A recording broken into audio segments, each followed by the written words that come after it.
में खबरनि अपडेट जो सिलसिलो जारी है। खबर शामिल कयूं पिया तंगवाणी का। अवामी तहरीक पारां शहर बुनियादी मसलन सेहत सफ़ाई अमन अमान की बहाली लाइ कारकुननि जो डॉक्टर कलीम खोसो, असगर मलक नाले वारो वकील आसिफ खोसो, सद्दाम खोसो ऐं ॿियनि जी अॻुवाणीअ में स्कूली शागिर्दनि हथनि में प्ले कार्ड साण करे जाफराबाद रोड खां बस स्टैंड ताईं एहतजाजी मुज़ाहिरो करे धरणो हणी इंतज़ामिया ख़िलाफ़ सख़्त नारेबाज़ी कई। हुन मौक़े ते अॻुवाणी चयो त तंगवाणी टाउन कमेटी लखें रुपया बजट आहे, पर हिते सफ़ाई न हुअण बराबरि आहे ऐं बजट जी बि ख़बर नथी पवे किथे इस्तेमाल थे पियो। अमन अमान जी सूरत हाल इंतहाई ख़राब है। फुर चोरियों अगवा भी रोज़ जो मामूल बनल है।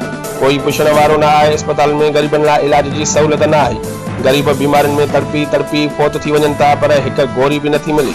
अफसोस है हितां जे चूंडियल नुमाइंदन शहरी मानुन से जुल्म करे रहा है। उन्होंने आला अख्तियारन का मुतालबो कंदे चयो त तंगवाणी शहर जा मसला हल कया वजन, बी सूरत में सख्त एहतजाज कंदासीं। रिपोर्ट करे रहियो आहे मुख्तियार अली बलोच, बे न्यूज़ तंगवाणी।